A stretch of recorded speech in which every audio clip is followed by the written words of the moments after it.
saying things people already know out loud is tight. Avada Kedavra. You park in front of your house, I park in front of my house. This is...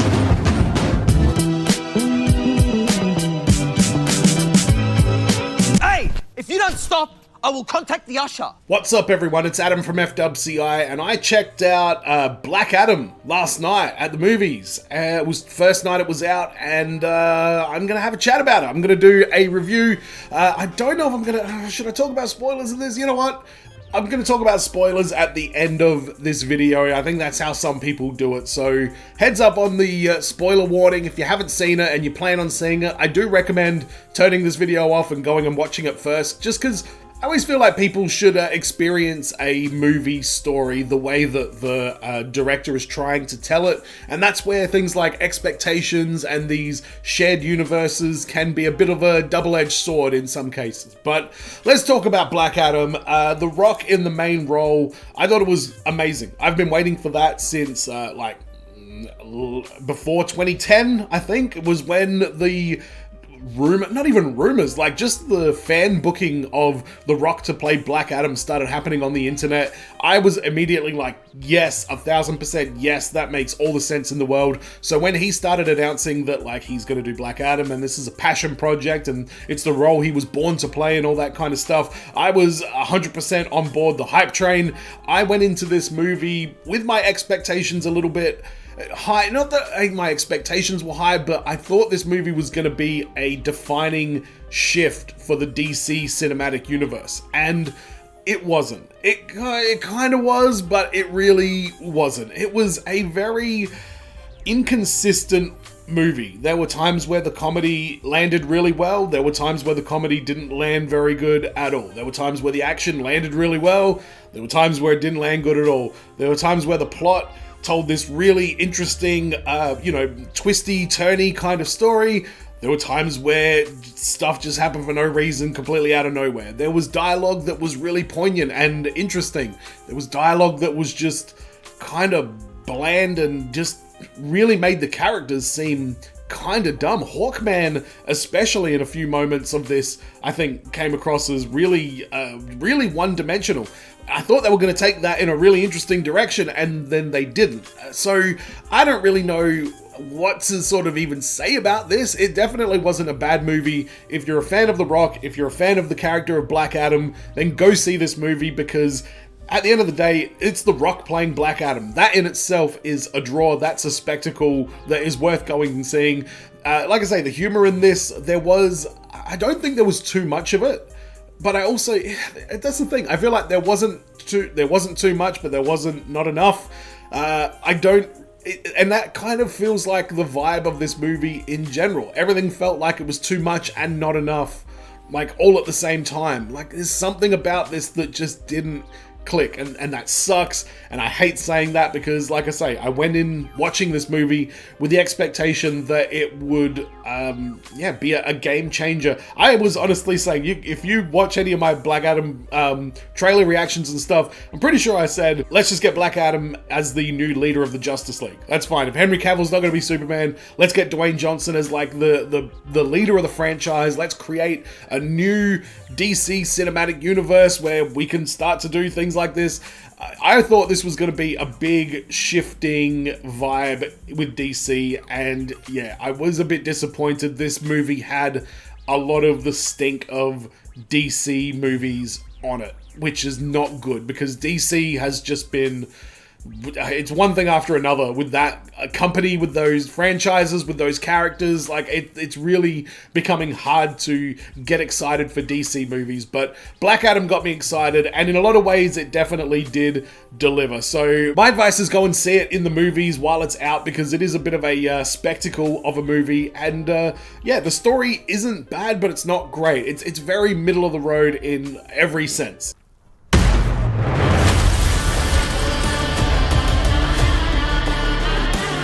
But this is the spoiler section of this review, so spoiler warning. Again, if you haven't seen Black Adam, please go and see it first and then come back and look at the review after.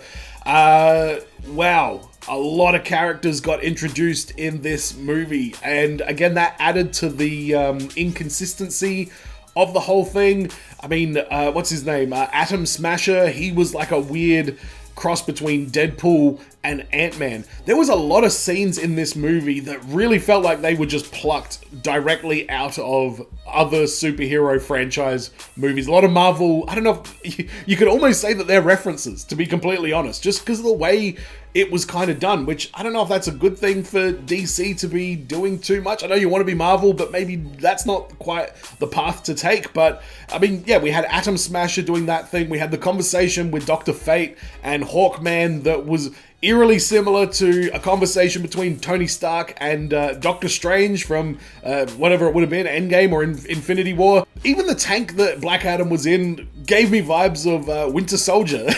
Just the way that it was kind of put together. What else is there? People got dusted at the end. There was, oh my god, we got a scene very reminiscent to the Quicksilver scene from X-Men Days of Future Past. And I honestly, that's just off the top of my head. I honestly feel like when you go back, you're going to be able to see a lot of things that you've seen in superhero movies elsewhere. And it didn't take away from the story per se, but it was kind of noticeable. And that makes me think like, oh, who made this? Like, did they really think like, hey, this worked in this movie, we can just do it as well? Again, I didn't hate it though, but I didn't love it. It's a very, I don't know, I just have a very kind of constipated feeling after seeing this movie. Not physically constipated, emotionally constipated, we'll say. But yeah, I really couldn't, I really couldn't point out one particular thing in this movie that, you know, really kicked everything off. Oh wait, there was an after credit scene. Yeah, big spoiler warning on this. Again, if you're like, I'm still on the fence. Yeah, the after credit scene is fucking batshit crazy. So that was a pretty big moment with you know who showing up at the end. I don't even want to say it because like it's only just come out, but you know who shows up at the end, and those two actors took a photo with each other about like 3 years ago. They were sitting outside on a table drinking probably some of The Rock's tequila. And they were just like, hey, look, there's just a couple of beefcakes hanging out or whatever it was. And as soon as I saw that, I was like, I know exactly what two characters we're going to see fight one day in the DC universe. And with all the questions around that actor's, you know, will they or won't they come back to play that role? I don't think I've ever let my confidence wane that we're definitely going to see those two characters duke it out on the big screen. So that was a pretty massive moment, and luckily they did it. Luckily they did it. People cheered in the movie theater when I was when I was there last night when Old Mate comes up onto the screen. But yeah, the rest of this movie was, again, I liked it and I hated it all at the same time. Like, the humor was really, really funny.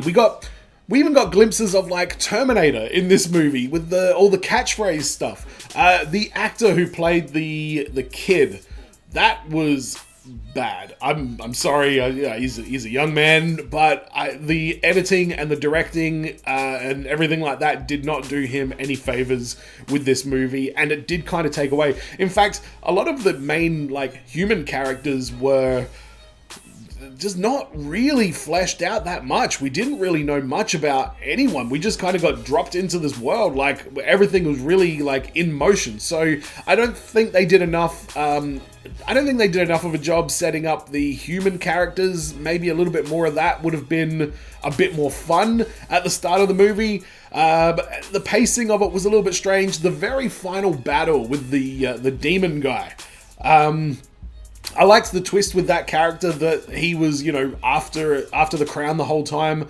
But I feel like that final battle didn't even need to happen. Like, I felt like the movie had already kind of climaxed at that point, and we really didn't need that. That was just a way of getting the Justice Society back into like the good guy mode, I guess. And for me personally, I think I would have preferred a movie where Black Adam was fighting against the Justice Society, and they were either portrayed as villains but they were misunderstood and then they can kind of team up at the end, or they were just straight up villains who learn the error of their ways and then leave Black Adam alone and kind of become allies with him after that.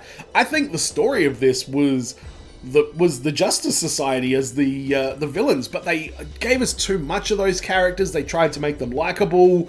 They leveled whatever the made-up city is that this whole thing was set in. They were just a very, again, inconsistent. Sometimes they were good, sometimes they were bad. And I like the duality of that, but sometimes it can also just be kind of jarring and confusing when people are acting sweet and wholesome in 1 minute, and then the next minute they're just destroying a city and saying, "You're not a hero." That dialogue with Hawkman, "Oh, you're not a hero." You're like, it was weird. They would get to these really dramatic, like crescendoing kind of moments, and then the dialogue would just become, "Well, that's because I'm a hero and you're a villain," or it was just talk about who's a hero and who's a villain, which is such an arbitrary definition anyway. And it just seemed to be a big focus of this movie, who's a hero and who's a villain, but they didn't do a great job of explaining what that meant and who those people were and how this conclusion is drawn to. They just kind of plopped it down there in the middle of the plot, which was a little bit confusing. But with that being said, I loved the humor in this movie when it did hit. The running gag of Black Adam just coming through the doors, not the doors, coming through the walls of the buildings was awesome. I really liked the catchphrase stuff was a little bit cheesy, I will admit, but I'm glad they chucked it in there because it did add a little bit more. Black Adam was very, or Teth Adam, I guess, as he is for a chunk of this movie, very sympathetic to the kid character. So, again, there was no real explanation for that. I liked the relationship, but I didn't feel like we got there from anywhere. A couple of sweet moments when Black Adam like wakes up perhaps would have just helped. I know they had a little bit of that, but I think they could have done a better job with building a bit of rapport between Black Adam and the kid character. Again, I barely know the names of any of the humans. Ismail, I think, was the villain. So unfortunately, I can't come here and say this was an amazing movie that I absolutely loved and you should go and see it because you'll love it as well and everything like that. I'm a huge fan of The Rock and I'm a huge fan of the Black Adam character since well before this was all announced. So this is something I've been personally really excited for, and even going in with my expectations maybe a little bit out of whack, I still found this to be an enjoyable movie. I'll probably go back and watch it one day, I would say, but it didn't leave me wanting to go back and see it straight away or, you know, oh, what's this going to be, and look up stuff about it on the internet. It was a kind of a hit and miss sort of movie. Pierce Brosnan as Dr. Fate was fantastic, though, I gotta say that. But let me know in the comments what you guys thought about Black Adam. There will be spoilers in the comments, I guess. There's no way to avoid it. I don't know how to do these reviews, guys. Give me any advice you have on how to do a proper movie review like this, whether it's spoilers or not spoilers. I'm interested to hear what you have to say. Don't forget to subscribe, and as always, be well, stay safe, look after your friends, tell them the man in black sent you. Peace!